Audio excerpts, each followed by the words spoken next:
RCF, la joie se partage.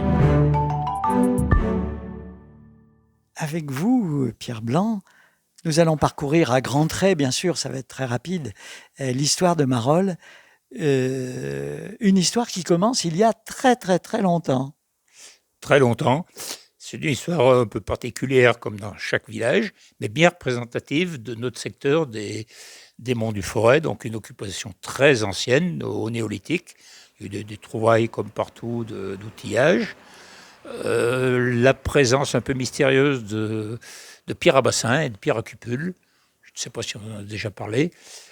En ce qui concerne Marolles, proprement un enclos, appelé quelquefois le cimetière des Gaulois, qui est un peu mystérieux aussi, qui a été découvert il y a relativement peu de temps, une centaine d'années. Un souterrain refuge à Marcilleux, enfin un passé lointain qui reste quand même assez obscur. Et puis, les Gallo-Romains se sont installés ici, ont vécu ici. Alors, juste après la conquête romaine, a été tracée la voie Bolène, qui était une des voies structurantes de la Gaule romaine, qui rejoignait Lyon, capitale des Gaules, à l'Aquitaine, en passant par Feurs, les Monts du Forêt, Le Velay et Rodez, et qui passait à Marolles. Donc c'était une voie militaire au départ, et qui ensuite, à l'époque de la Gaule romaine, donc la Pax Romana, il y a eu, il faut le rappeler, 300 ans sans guerre, a pris une utilité plus commerciale, et Marolles, qui était sur son tracé, en a certainement bénéficié, même si on n'a pas de source très sûre. Alors, après, il y a des périodes sur lesquelles il n'y a pas beaucoup de traces. On retrouve au Xe siècle le défrichage de ces régions quand même montagneuses et boisées. Et ça va être l'origine finalement de la commune d'aujourd'hui. Oui, donc c'est l'arrivée de moines bénédictins, donc on pense qu'ils venaient d'Irlande, qui sont arrivés, s'installer à Marolles, et qui ont effectué de très importants travaux de défrichement et de mise en culture. Ils y ont construit une chapelle, qui est à l'origine de l'église actuelle, qui était déjà mentionnée au XIe siècle, en 1020 et quelques, et se sont fortifiés un peu, ils sont devenus seigneurs décimateurs, c'est-à-dire qu'ils pouvaient prélever un impôt sur la population, et ça a été le début d'une vraie période de prospérité qui a duré à peu près 3 siècles. Ça va de 3 siècles en 3 siècles, en gros. L'époque romaine, et puis le début du Moyen-Âge. Complètement en pointillé, on a de grosses lacunes. Marolles est dans un emplacement relativement stratégique, puisqu'il y a le passage de la voie Bolène, dont on a parlé. Marolles est en limite du comté de Forêt. Les comtes de Forêt étaient dans les plus puissants seigneurs du royaume, et de la seigneurie de Saint-Bonnet, qui était une seigneurie importante, étendue, riche, très bien structurée. Et bon, les relations de voisinage connaissaient des hauts et des bas. Donc le seigneur de Saint-Bonnet, le comte de Forêt entretenait à Marolles une garnison avec un capitaine châtelain pour surveiller quelque peu son voisin. Alors dites-nous plus tard, là on a cette période, disons, autour du XIe, XIIIe siècle, où Marolles, grande prospérité. Grande prospérité. Viennent ensuite les années noires, à partir du XIVe siècle, des famines, des épidémies de peste, la guerre de 100 ans, avec son cortège de pillages, d'exactions, avec les bandes de routiers qui sillonnaient le pays. Et c'est cela qui a nécessité la mise en protection des villages.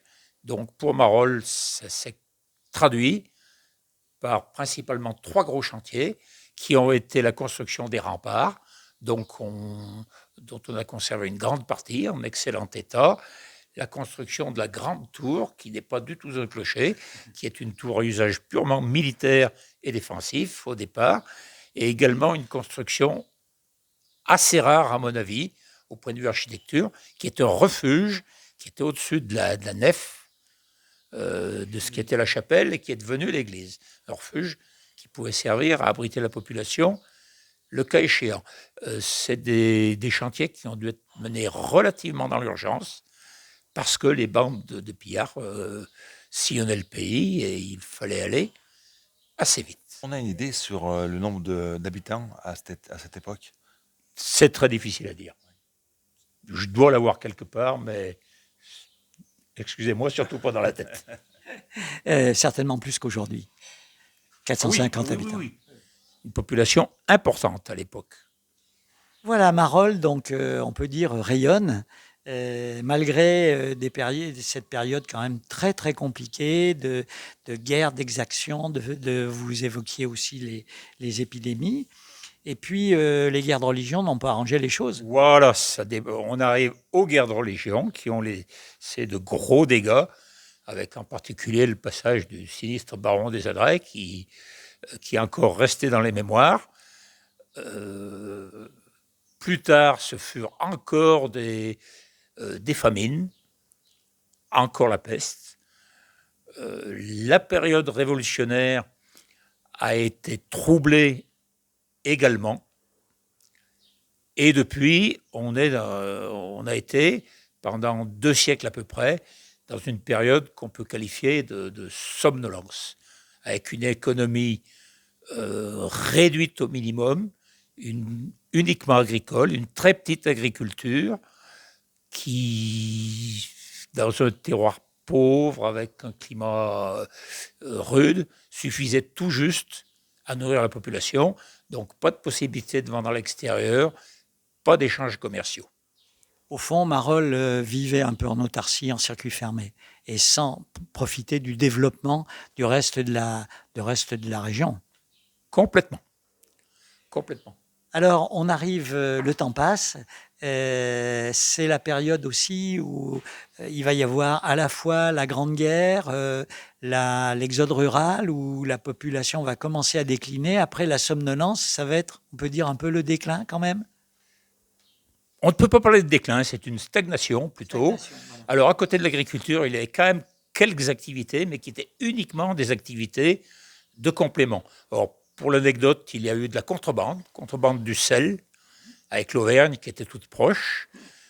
Ça rapportait très gros, si on se faisait prendre, c'était les galères. Il y a eu, comme dans tous les monts du Forêt, une émigration saisonnière qui concernait les Siordelons, qui partaient en campagne l'hiver, j'imagine qu'on vous en a parlé déjà. Après, ça a été de très petites activités. Les femmes et les jeunes filles se faisaient dentières, ce qui était payé une misère.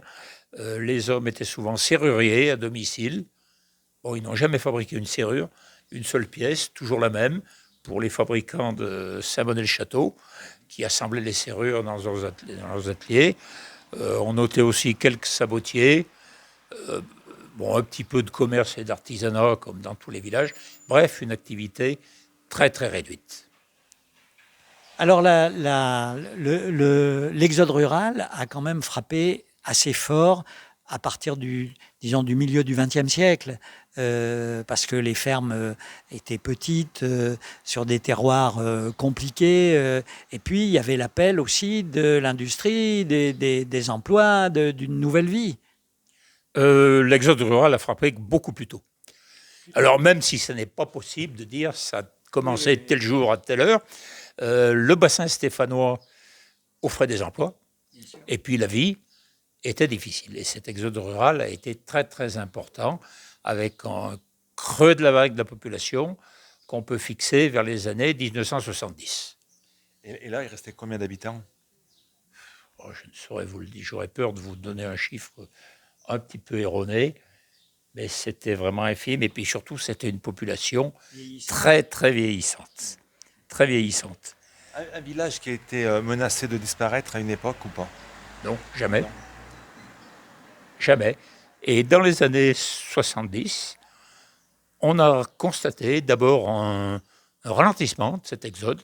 Au fond, la courbe a commencé à freiner. La descente a commencé à se freiner. Oui, et puis la tendance s'est inversée. Toute fin du XXe, je vous demande pardon. La tendance s'est inversée. On a vu revenir un petit peu de gens. Bon, et ce que j'ai oublié de mentionner, c'est qu'il n'y avait pas non plus de tourisme qui, dans certains villages autour, ont apporté une certaine activité. Et puis, au tournant des années 2000, on a vu soit revenir des gens qui étaient partis, soit arriver une nouvelle population. Ça s'est accéléré beaucoup ces dernières années. Et on a un rajeunissement de la population qui est effectivement, à mon avis, la richesse du pays. La richesse du pays, c'est sa jeunesse. C'est sa jeunesse, c'est sa richesse et c'est son avenir. Ça fait plaisir à l'historien que vous êtes de garder l'histoire précieusement de votre village, mais de le voir bien vivant aujourd'hui. Je ne suis pas du tout un historien, mais ça me fait très plaisir. Vous êtes l'historien du village quand même. C'est ce que certains prétendent. Bon, on ne va pas s'attarder là-dessus. Bon, il faut peut-être terminer. Je tiendrai quand même à dire que depuis quelques années, Marolles, comme plusieurs localités environnantes, comme le pays, redevient attractif, redevient dynamique. Peut-être parce que le pays aussi est mieux équipé et qu'on a vraiment l'impression qu'avec le village de caractère, le village d'artistes, avec ce rajeunissement de la population, qu'il faut répéter sans arrêt, avec une très belle installation dont on a dû vous parler au château de Valinches, on a vraiment l'impression qu'une nouvelle page est en train de s'écrire et on espère qu'elle sera belle. Merci Pierre, merci de votre émotion, ça nous touche beaucoup. Merci.